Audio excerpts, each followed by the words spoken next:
Viktor Sorel never expected his Wednesday afternoon to end with his own hands trembling. Not from rage, but from something far more dangerous. He had walked into the Hartwell Hotel carrying the kind of quiet authority that made lobbies go silent. He wasn't there for the overpriced martinis or the view of Lake Ontario. He was there for the housekeeper on the 14th floor who had, 3 days ago, calmly handed his personal lawyer a manila envelope and told him, without blinking, that if the Sorel family's collection operation in the East End wasn't restructured within 2 weeks, the contents of that envelope would find their way to a very specific desk at the RCMP. Nobody handed Viktor Sorel ultimatums. Nobody except, apparently, a 26-year-old woman named Jolene Marsh who changed bed linens for $11 above minimum wage. Rain was coming off Lake Ontario sideways that afternoon, drumming hard against the hotel's tall glass panels and turning the street below into a smear of headlights. Jolene was on the 14th floor, room 1412, stripping a king-size duvet with the efficiency of someone who had done it 11,000 times. Her arms were thick and capable. The kind of arms that came from real work, not a gym. She was a big woman, broad through the shoulders and heavy through the hips, and she moved through the small space between the bed and the window with a practiced economy, never bumping anything, never wasting a motion. Her dark hair was pinned up under her uniform cap. Her cart was in the hallway. She was humming something low under her breath. She didn't hear the elevator. She did hear the particular quality of silence that followed.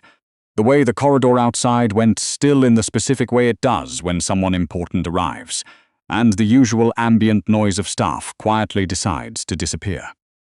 Jolene didn't stop stripping the bed. The door opened without a knock. Viktor stepped inside, followed by 2 men. Broad, suited, with the careful blankness of people who were paid not to have expressions. They positioned themselves near the door. Viktor closed it behind him. He was older than she'd expected, though she wasn't sure what she'd expected. 51, maybe 52. Silver at the temples, a coat that cost more than her monthly rent. He had the composed stillness of a man who had never in his life needed to raise his voice to be obeyed. "Messieurs Marsh," Viktor said. Jolene balled the duvet cover, set it on the cart, and turned around. She looked at him with the same expression she used when a guest complained about a pillow. "Room's occupied," she said. "I'll come back. You'll stay." She tilted her head slightly, measuring him. "You're blocking my cart." One of the men near the door shifted his weight. Viktor raised one hand, barely, the gesture so minimal it was almost rude in its efficiency, and the man stilled. "I've been told," Viktor said, walking further into the room, "that you're the person responsible for the envelope my lawyer received on Monday." Jolene moved past the bed, putting the mattress between herself and him without making it look deliberate. She pulled a fresh fitted sheet from her cart. She began to unfold it. "Your lawyer received a factual document," she said. "That's all. Where did you get the names on that list?" "I read." Viktor stopped at the foot of the bed. He studied her with the focused attention of a man who had spent 30 years assessing risk. She was not what he expected. He had been told she was nobody, a cleaner, a woman who took the bus to work and sent part of her paycheck home to her mother in Sudbury.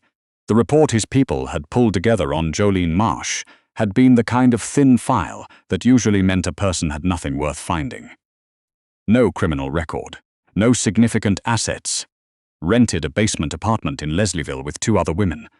Worked the 6 a.m. to 2 p.m. shift, 5 days a week, plus Sunday doubles for the overtime. He had expected terrified. He had prepared for tearful. He had brought the 2 men, not because he anticipated trouble, but because a show of controlled force typically resolved these situations before they became uncomfortable.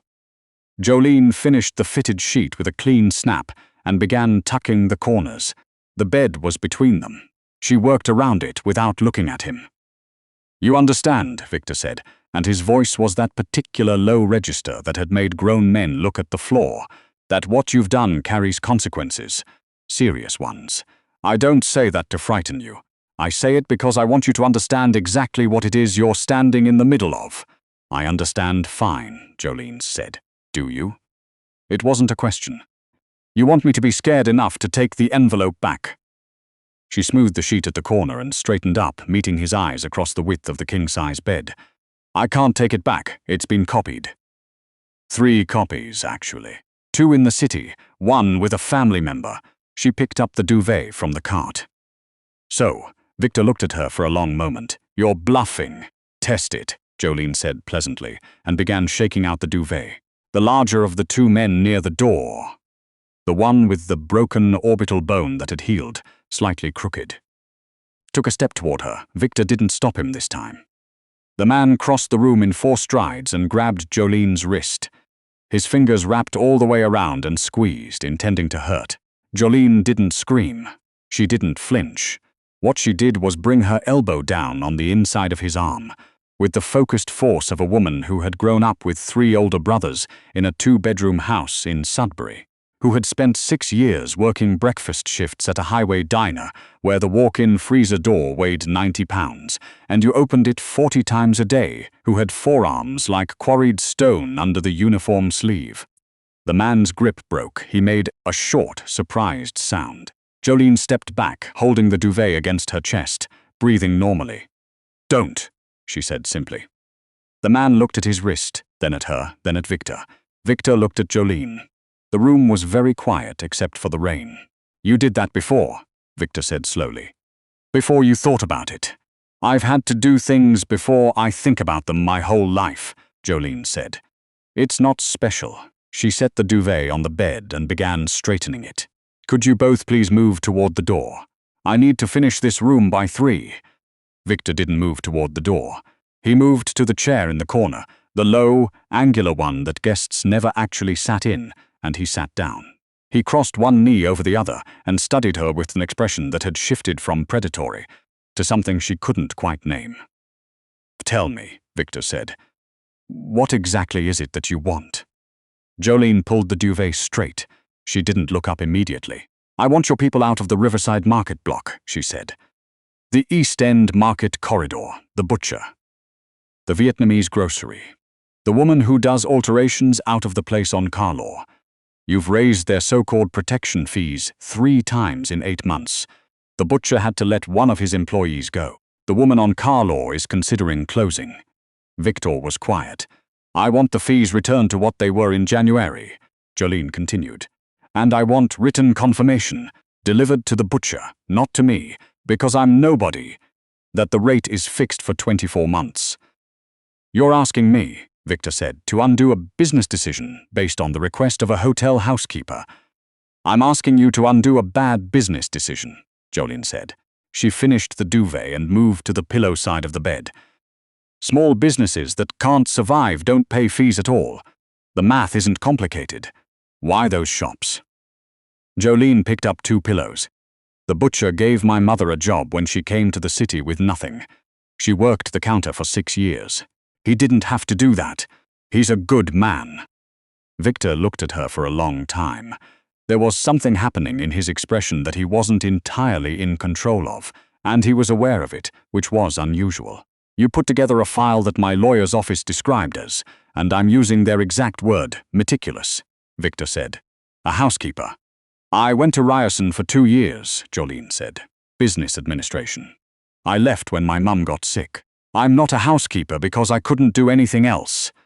She set the pillows, tugged the cases smooth. "I'm a housekeeper because it paid more than receptionist work. The hours worked around the bus schedule, and I could pick up doubles on Sundays." She moved to the cart. "Now, if you want to have this conversation properly, you can book a conference room downstairs, and I can meet you after my shift. But I need to finish 14 and 15 before 3 o'clock or my supervisor docks me." Viktor stood. He straightened his coat. He looked at the man nursing his wrist near the door, and something passed across his face that might, in another man, have been amusement. "I'll have my people verify the copies," Viktor said. "They're real," Jolene said. "I assumed." He moved toward the door, then paused with his hand on the frame. "The conference room downstairs. What time does your shift end?" 2, Jolene said, "but I need 20 minutes to change." 2:30, Viktor said. "Fine," said Jolene, and went back to her cart. Viktor stepped into the hallway. The door clicked shut behind him. He stood there for a moment in the corridor, listening to the faint sound of her resuming her work on the other side, the efficient shuffle of the cart, the snap of a fresh cloth. He had come here to resolve a problem. He had expected 5 minutes. He had not expected to spend 40 minutes in a hotel room being systematically dismantled by a woman who changed sheets for a living, and he had certainly not expected to leave having agreed to a meeting she had scheduled, on her terms, around her bus schedule. He walked to the elevator, pressed the button, stared at the brushed steel doors. "Boss," said the man with the sore wrist very quietly. "Don't," Viktor said. The elevator opened. They got in. Viktor spent the 20 minutes until 2:30 in the hotel bar, drinking black coffee and going over what he actually knew about Jolene Marsh, which turned out to be considerably less than he'd assumed. The file his people had pulled together was accurate but shallow. It described the surface of her life, the bus route, the basement apartment, the Sudbury mother. Without touching whatever was underneath, he had dismissed the file as thin because it contained nothing threatening. He was reconsidering what thin meant. She came into the conference room at 2:32 in her street clothes. Dark jeans, a grey pullover, her hair down now, still slightly damp at the ends from where she'd washed her face. She was carrying a reusable bag from a Leslieville grocery co-op and a notebook with a cracked spine. She sat across from him, set the notebook on the table, uncapped a pen with her teeth, and looked at him. "Okay," she said. Viktor looked at her for a moment. Something about the way she sat, solidly, completely taking up the space the chair offered, not angled or diminished, just present, was doing something to his concentration. "The file," he said. "Walk me through how you built it." "I cleaned rooms," Jolene said. "People say things around housekeeping staff because they've decided we're furniture. Your lieutenant, the one who runs the East End collection, he stayed in this hotel 4 times between March and August. He took calls in his room. He left things on the desk." She opened the notebook. "I wrote down what I heard and what I saw. I'm not a spy. I was just paying attention." "To what end?" "To the end of having something to give to someone if I needed it," Jolene said simply. "I knew what kind of people used this hotel. I knew what they were doing to the neighbourhood. I figured it was worth being prepared." She met his eyes. "I hoped I wouldn't need it. Then the woman on Carlaw told me she was thinking about going back to her sister's in Montreal because she couldn't make the numbers work anymore. She's been at that address for 11 years. Jolene capped the pen. "So I used it." Viktor sat back in his chair. The afternoon light was coming through the conference room's high windows, pale and watery off the lake. Outside the rain was easing. "You understand that what you've done is extraordinarily dangerous," he said. "Yes. And you did it anyway." "The danger was to me," Jolene said. "The alternative was doing nothing while other people lost things they'd spent years building." That felt worse. Viktor was quiet for a moment. In 30 years of organized operations, he had negotiated with police, with rival organizations, with politicians and lawyers and judges. He had sat across from people who frightened him and people who bored him and a great many who simply wanted things from him. He had not often sat across from someone who had handed him a genuine strategic threat and then showed up to negotiate in a grocery co-op bag, carrying a cracked notebook. "All right," Viktor said. Jolene looked at him. "The Riverside Market Corridor," Viktor said. "Fees rolled back to January rates. Fixed for 24 months. He kept his eyes on hers. "In exchange, the file and all copies are destroyed. I want written confirmation from a neutral party that this has been done." Jolene thought about it. "The copies stay intact until I've confirmed the rollback with the butcher directly," she said. "Once he tells me the numbers have changed, I'll arrange destruction of the copies within 1 week, the neutral party confirmation that I can do. My former Ryerson prof is a notary. I'll ask him." "Your Ryerson prof," Viktor repeated. "He owes me a favor," Jolene said, with no further explanation. Viktor almost smiled. He caught it in time. They worked through the rest of the logistics in under an hour. Jolene was precise and unshowy about it. She had a list. She'd anticipated 2 of the 3 objections he raised, and the third one she sat with for a moment before offering a solution that was, he had to admit, more elegant than the one he'd arrived with. When they were done, she closed the notebook and capped the pen and looked at him with those level, dark eyes. "Is there anything else?" she asked. "One question," Viktor said. She waited. "What would you have done," he said, "if this hadn't worked? If I'd come up to that room and simply resolved the problem?" Jolene held his gaze. "There was a fourth copy," she said. "Timed release. 48 hours from right now, it goes to 3 separate journalists, 2 of whom have been looking for a source on your East End operations for about a year. I would have had to be incapacitated for that not to happen." The conference room was very quiet. "That wasn't in your negotiating terms," Viktor said carefully. "No," Jolene agreed. "It was in my survival terms. They're a different list." Viktor looked at her for a long moment. The late afternoon light caught the side of her face, the tired set of her shoulders, the absolute steadiness of her expression. She had walked into that hotel room this morning, walked into work, the same as any other Wednesday, carrying this, all of it, quietly, had gone through her shift making beds, replacing towels, running her cart down the corridor, had waited. "You're not afraid of me," Viktor said. "I'm afraid of plenty," Jolene said. "I'm afraid of my mum's next scan coming back bad. I'm afraid of my lease not getting renewed. I'm afraid of the woman on car law leaving." She put the notebook in her bag. "You're a problem I prepared for." She stood up, hooked the bag over her shoulder, and extended her hand across the table. Viktor stood and shook it. Her grip was firm and brief, the handshake of someone who had learned it from a person who meant it. "I'll have my people confirm the rollback by Friday," Viktor said. "Tell the butcher to expect a revised statement." "Thank you," Jolene said, and left. Viktor sat back down. Through the conference room's high windows, the last of the rain was clearing off the lake.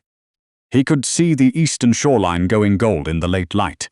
He sat there for a while in the empty room, his cold coffee in front of him, turning the afternoon over in his mind. His phone rang. He let it ring. He was thinking about a woman in a grey pullover carrying a cracked notebook who had outplanned him before he'd known there was a plan, and who had looked at him across a hotel bed with the absolute lack of apology of someone who had decided long before he arrived exactly what she was worth.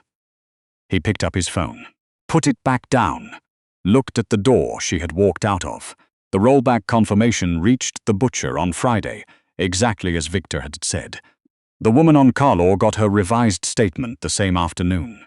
She called Jolene from the back of the shop, her voice unsteady, and Jolene stood in the break room at the hotel and told her it was fine, it was done, it was going to be okay.